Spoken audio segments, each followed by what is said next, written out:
Bom dia, pessoal. Bom dia a todos. Bom dia, Vamos começar a nossa aula com bastante ânimo, né? O mesmo ânimo que vocês têm para jogar, vamos ter o ânimo para poder assistir a aula, certo? Tudo bem? Então, tá bom. Então, vamos lá. Pessoal, na aula passada, a Pro falou com vocês de cosmogonia, cosmologia. Eu ouvi algumas pesquisas, nós encerramos essa parte, certo? E nós vimos que a cosmologia foi o início da ciência. Foi quando alguns filósofos eles começaram a buscar informações mais comprovadas, né? Porque enquanto era cosmogonia, era algo assim, eu acredito porque alguém me contou, meu bisavô contou para o meu avô, que contou para mim, não era nada comprovado. E assim, mesmo a cosmologia buscando essa comprovação, era algo mais próximo da ciência do que a cosmogonia em si. Então, isso vocês entenderam a diferença entre a cosmologia e a cosmogonia, né? Nós vimos também todos os planetas do sistema solar e agora nós vamos encerrar o assunto falando um pouquinho do Big Bang. Eu vi que o professor Cadu já falou com vocês do Big Bang, nós já falamos também, eu só quero mostrar onde está no livro. Quando vocês fizeram aquela experiência da bexiga, onde vocês colocaram lá, desenharam os pontinhos, né? E ele se expandiu, vocês perceberam que foi o que aconteceu com o Big Bang, né? O Big Bang, na verdade, foi uma expansão por causa da carga de energia. Então, nós já falamos sobre isso. Então, agora eu vou só mostrar para vocês onde nós estamos, o que eu estou falando aqui no livro, ó. Então, na página 144, está falando sobre esse Big Bang, né? Que é o que eles acreditam que aconteceu. Mas, isso foi comprovado a partir do momento que é possível fazer alguns experimentos que geram uma possível, vamos dizer assim, uma possível proximidade do que aconteceu, já é considerado uma teoria, uma comprovação científica. Então, existem, gente, esses aceleradores aqui de partículas. O que esses aceleradores de partículas fazem? Este acelerador de partícula, ele simula esse processo do Big Bang. Então, dentro dessa máquina, vamos dizer assim, eles provocam esse movimento dos elétrons, né? O movimento, só para vocês entenderem melhor, o que é elétron? É o que tem no átomo, né? Então, eles provocam esse movimento dessas partículas, destes elétrons, provocando essa compressão de energia. E a partir do momento que essa energia fica acumuladinha e ela faz isso aqui, gente, ó, ela se expande, eles conseguiram demonstrar o que aconteceu no Big Bang. Então, os aceleradores de partículas, eles acabaram comprovando, né? É uma comprovação científica de que este processo pode sim ter acontecido no universo. Então, hoje, por causa dessas comprovações, por causa de Albert Einstein, que fez todo esse estudo da relatividade, que a massa, quanto maior a massa, maior a energia acumulada, é chamada de teoria da relatividade, todo esse estudo acabou comprovando que o Big Bang realmente aconteceu, certo? Ah, Pro, mas não tem como comprovar, porque no universo ninguém viu, mas a partir dessas experiências se chegou muito próximo. Então é considerado uma teoria, certinho? Oi, pode falar. Sabia que também tem uma teoria que Stephen Hawking, ele comprovou não, ele acredita e está quase comprovada. Eu não sei se foi, sim, resumindo, que a partícula de luz, ela carrega informação suficiente do início do tempo, do universo. E que se nós encontrarmos uma partícula específica, conseguimos ver. Só que a gente descobriu que mesmo num buraco negro, sugando toda a energia, ele supõe que a velocidade da luz que atravessa o universo só consegue escapar com uma quantidade massiva de energia. Assim, você só consegue escapar do buraco negro com uma quantidade massiva de energia. Sim, o Bruno, o Stephen Hawking, ele passou a vida dele estudando os buracos negros e esse movimento, né? Essa característica da distância, do ano-luz e tudo isso. Mesmo assim, sabe-se que tudo que passa próximo ao buraco negro é sugado, né? por causa da quantidade de energia. É o que se sabe sobre buraco negro. E sabe Aí também ele que o buraco comprovou. negro... E sabe-se também que o buraco negro, ele veio, ele é originado... Bom dia, Yasmin. É originado das estrelas, né? Do fim da vida de uma estrela. Pessoal, tudo bem? Vocês entenderam por que estes aceleradores de partículas foi importante para a comprovação do Big Bang? Vocês entenderam? E aí, mas acabou? Lógico que não. Se vocês começarem a pesquisar, existem vários aceleradores de partículas que estão ainda realizando experimentos novos. Então, pode ser que daqui a alguns anos se fale assim, não foi bem assim. Porque a ciência é isso, pessoal. A ciência, ele está sempre em comprovação. Pode ser que um dia pode surgir outro cientista que derrube aquela teoria anterior. Mas até hoje, a teoria do Big Bang é a teoria mais aceita pelos cientistas. Tudo bem, gente? Agora, deixa eu só fazer um comentário com vocês. Eu tinha comentado que muitas vezes nós observamos o céu e nós não estamos vendo o brilho real daquela estrela. Então, por exemplo, eu estou observando o céu e aquele brilho não é o mesmo que está acontecendo naquele momento. Alguns sites de curiosidades até falam assim, você pode estar observando o brilho de uma estrela que nem está mais lá. Ela pode já ter se tornado uma supernova, uma anã branca, já pode ter perdido toda a sua energia.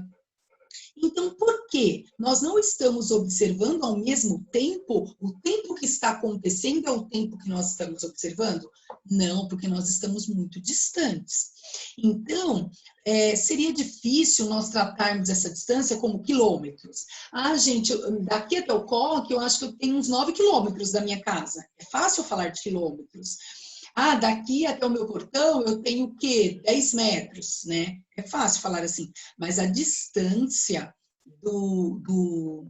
vamos dizer assim, das estrelas em relação ao planeta, ou do Sol em relação ao planeta Terra, ou de um planeta a outro, nós não conseguimos tratar como quilômetros. Então, nós utilizamos uma grandeza física chamada de ano-luz. Então, nós falamos, está tantos anos-luz de distância.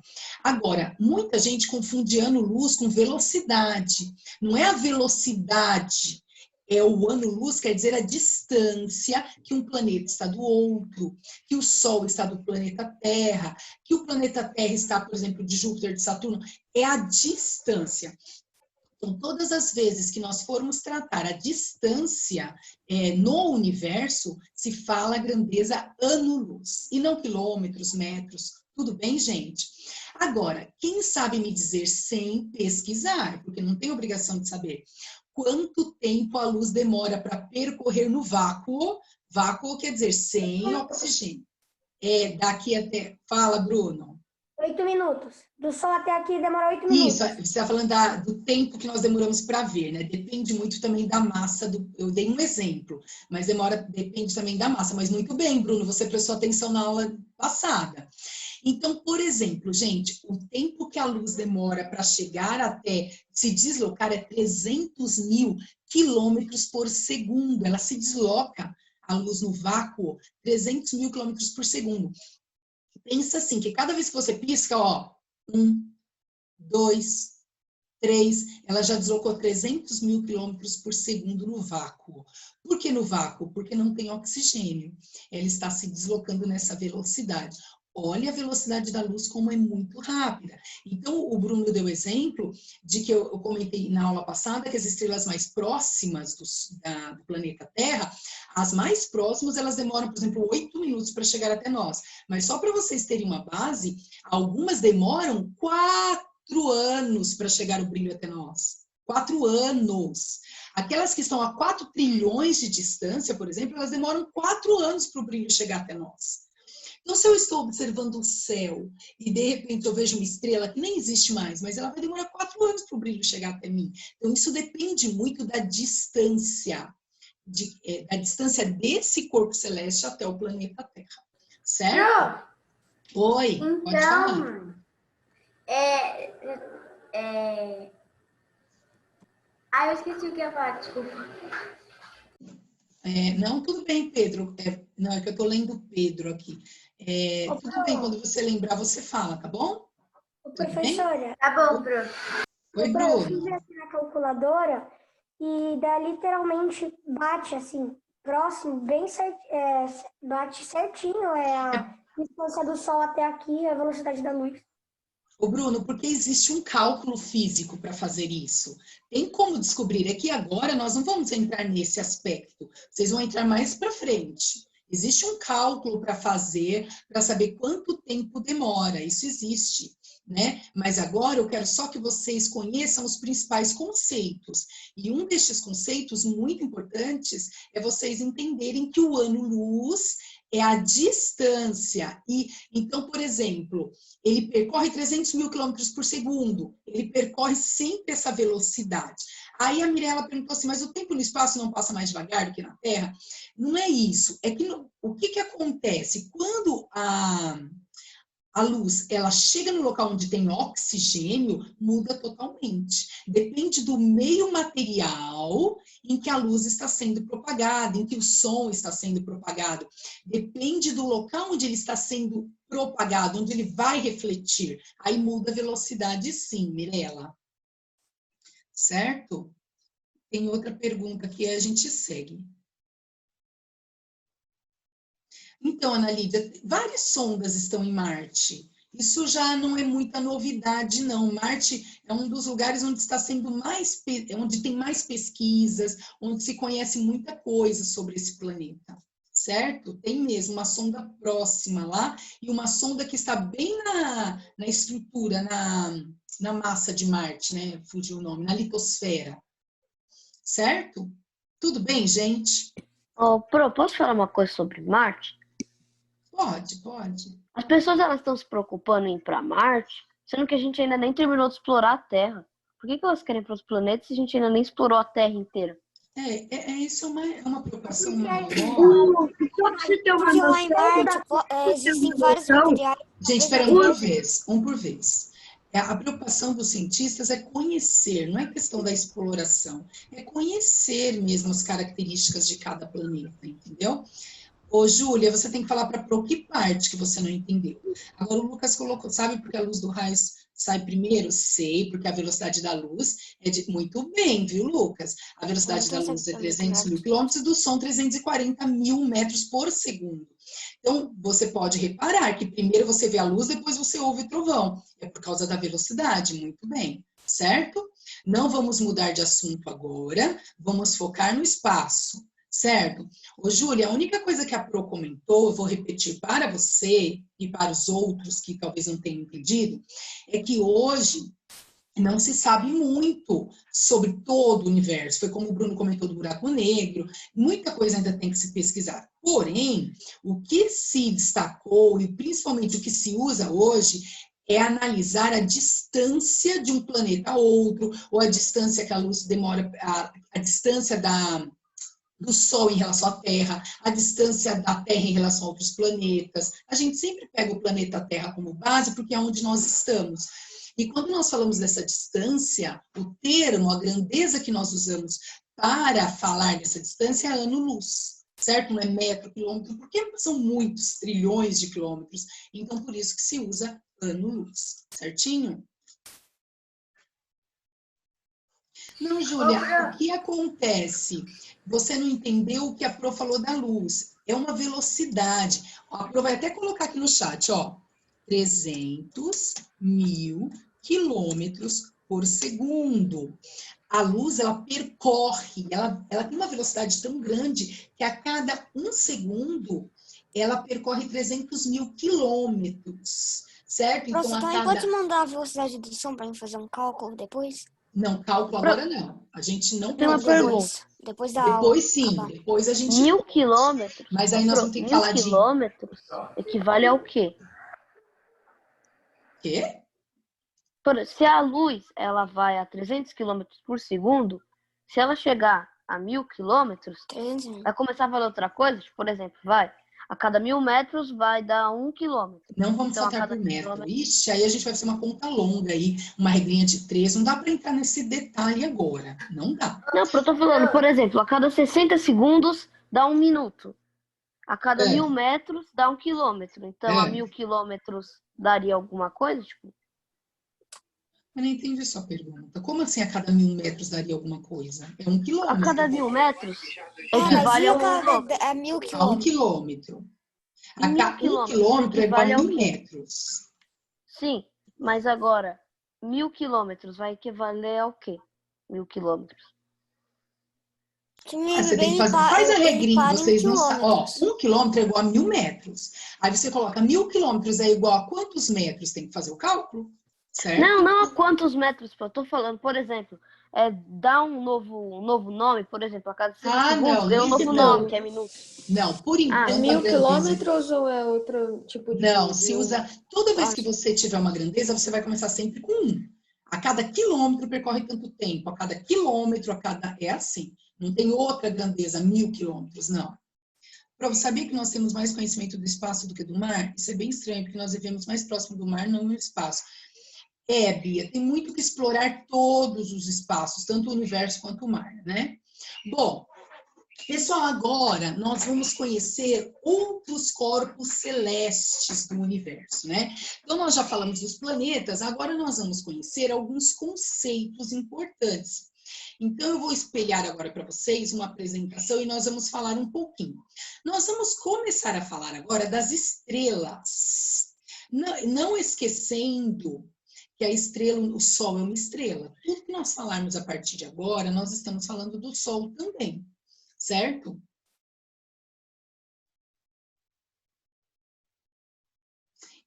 Lucas, nós vamos falar de estrela agora, isso mesmo. A estrela é formada por gás interestelar, é formada dentro de uma nebulosa. Nós vamos falar um pouquinho agora sobre isso, tá bom? Pessoal, olha lá. Do que depende a cor de uma estrela? Então, vamos lá. Pessoal, vocês já repararam que as estrelas possuem cores? Vocês já repararam que as estrelas possuem cores?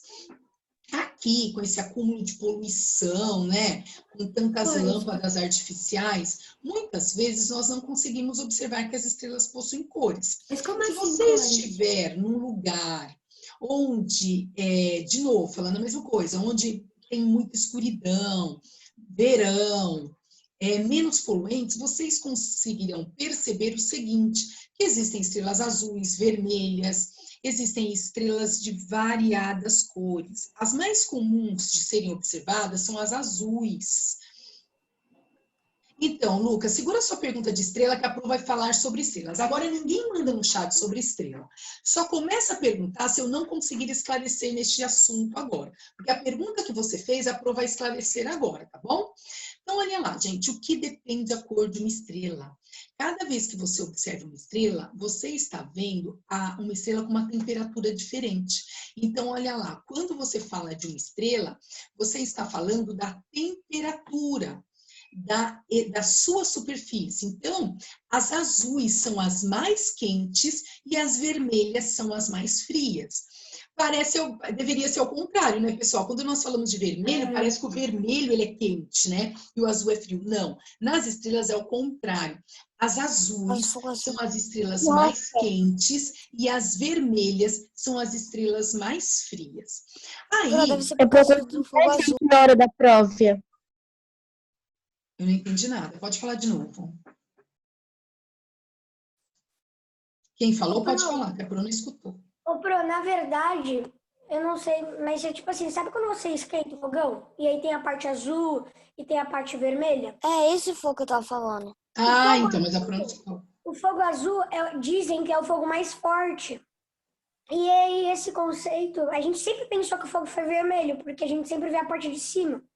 Esse conceito de o fogo, assim, ser a parte mais quente, assim, né, de cima, ele tá certo, mas o mais quente já visto pelo homem seria o fogo, tá? Não lava, é o fogo azul.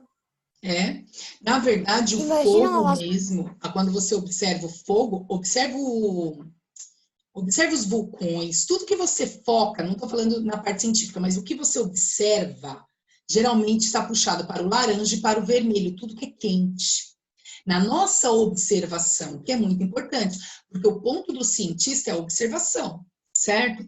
E aí o que acontece? As estrelas azuis, quando você olha um azul, você pensa em algo mais frio, algo mais sereno. E na verdade nas estrelas não. As azuis são as mais quentes e as vermelhas são as mais frias. Eu só vou olhar o chat quando eu terminar de explicar a Tanto parte que, da estrela. às Então vezes, tem um tempo no fogão chat. muito forte Senão a Pro tem não um fogo consegue azul. concluir. Só não tem fogo azul. Agora, pessoal, espera eu terminar de explicar e eu deixo vocês falarem. Senão toda hora a Pro é interrompida. Então eu explico, deixo vocês tirarem dúvida e olho o chat, ok? Senão nunca a gente fecha aí o assunto.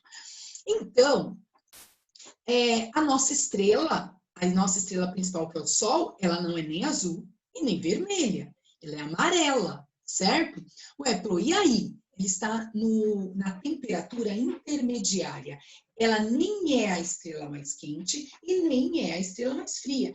Ela está numa tabela, num valor de temperatura intermediário, certo? Então, eu coloquei aqui uma tabela para vocês verem o que eu quero dizer com isso. Então, observem a tabela aqui, ó.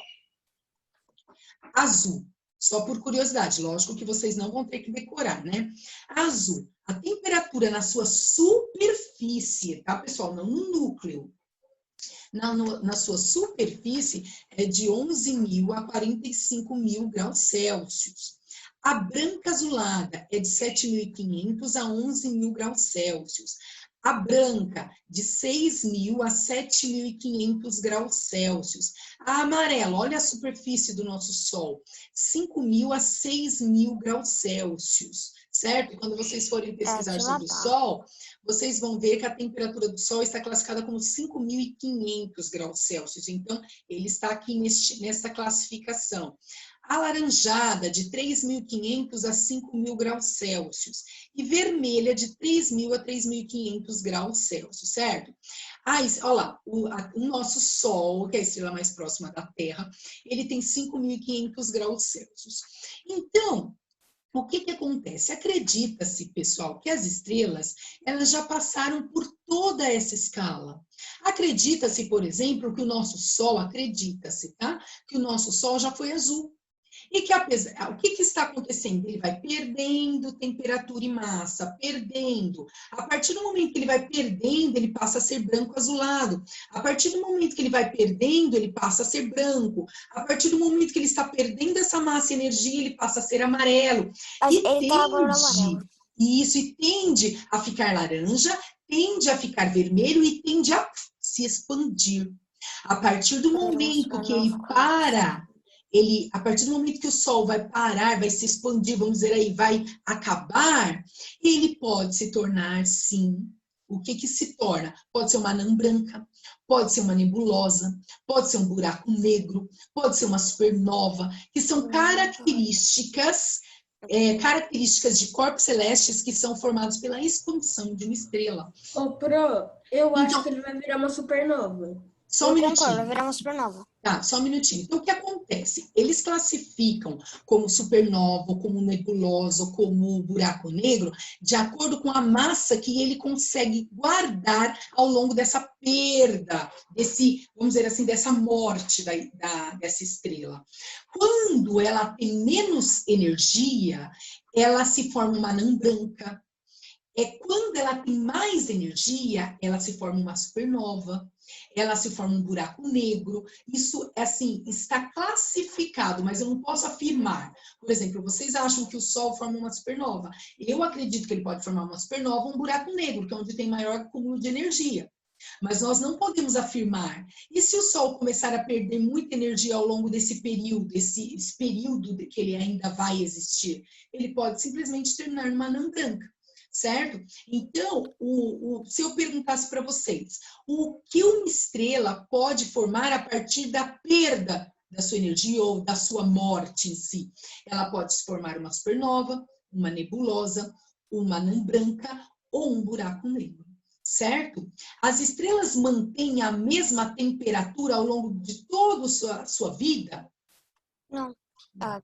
Ela vai perdendo a temperatura. À medida que ela vai perdendo a temperatura, o que vai acontecendo com ela?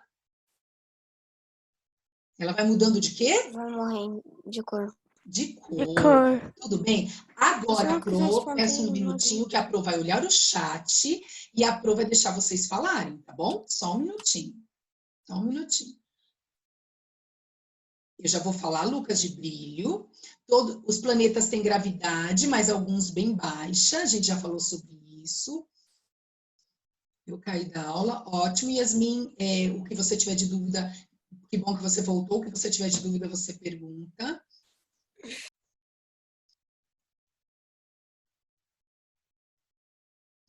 Espera aí. Depois a gente fala de site, tudo bem? Isso. O Sol, na verdade, ele é classificado como 5.500 graus Celsius, tá bom? Então, Luana, a Luana está perguntando, por isso que eu não entro muito nesse detalhe, mas acredita-se que o buraco negro pode sim. Quando ele é formado, ele pode sugar alguns corpos celestes que estão próximos a ele por causa da grande carga energética que tem, certo? Tudo pode acontecer. Ô, professora. Peraí, só um minutinho, Pedro, eu não entendi a sua pergunta. Vamos fazer o sol no caderno? Por enquanto, não, Pedro. Não. Agora eu vou liberar um por um para fazer pergunta. Então, eu gostaria que vocês levantassem a mão, porque senão eu não sei quem que quer falar, tá bom? Então, eu vou observar aqui a mãozinha levantada. Ô, Bruno, pode falar. Ô, Bruno, eu tenho duas coisas para falar. A primeira é que a NASA já registrou que um buraco negro engoliu uma quantidade tão massiva de energia que eles não sabem qual é, que o que acontece foi que ele distorceu o tempo. E 1 segundo lá equivalia, tipo, 1 ano aqui. A Bruno vai falar sobre isso, porque nada é comprovado em relação a tempo dentro de um buraco negro. Sim. Tá bom? Agora, a segunda coisa que eu queria dizer é que o Sol, para ele se tornar um buraco negro, ele teria que continuar com a mesma massa que ele tem hoje, só que ele tem que reduzir. Um buraco negro nada mais você pode... Qualquer um pode se tornar um buraco negro. Você tem que continuar com a mesma massa que você tem, mas virar pequeno, ficar pequeno. E aí o tempo e o espaço vão se distorcer. Porque pro tempo e espaço, você ainda é grande, porque você tem uma massa grande. Mas para as outras pessoas você é pequeno, então fica distorcido o seu tempo. Bruno, é difícil para entender essa parte de diminuir, é difícil hoje para vocês entenderem. O que o Bruno quer dizer é que assim, à medida que ele vai perdendo massa e energia, ele vai ficando mais compacto. É como se ele estivesse pegando força para ele se expandir. É isso que acontece. A gente não vai entrar agora nessa cálculo de massa de energia. O Bruno tem razão, ele vai ficando mais compacto para depois se expandir, como aconteceu com o Big Bang. Outra característica, nem sempre, não quer dizer que ele tem que manter a mesma energia, ele tem que manter uma energia alta para conseguir virar um buraco negro. Não precisa ser a mesma, porque senão nenhum viraria, porque tende a perder temperatura de acordo com a mudança da cor. Mas o que é mais importante vocês saberem agora? É importante vocês saberem o que define a cor de uma estrela. A cor de uma estrela, ela define a temperatura que ela E ela travou? Gente, não. Eu acho que ela caiu. Eu lembrei agora uma coisa. As estrelas são tipo bombas. Pessoal, Começam azuis, vão trocando de cor até que elas ficam vermelhas e explodem. Pessoal, a Bruna pediu pra Nossa, Eu não gosto desse tipo de matéria, então pra mim o sol ainda tá amarelo, ainda tá tranquilo. Eu acho que não é necessariamente que ela teve que ser... Pessoal, a Pro não pediu para levantar a mão para falar? Oi.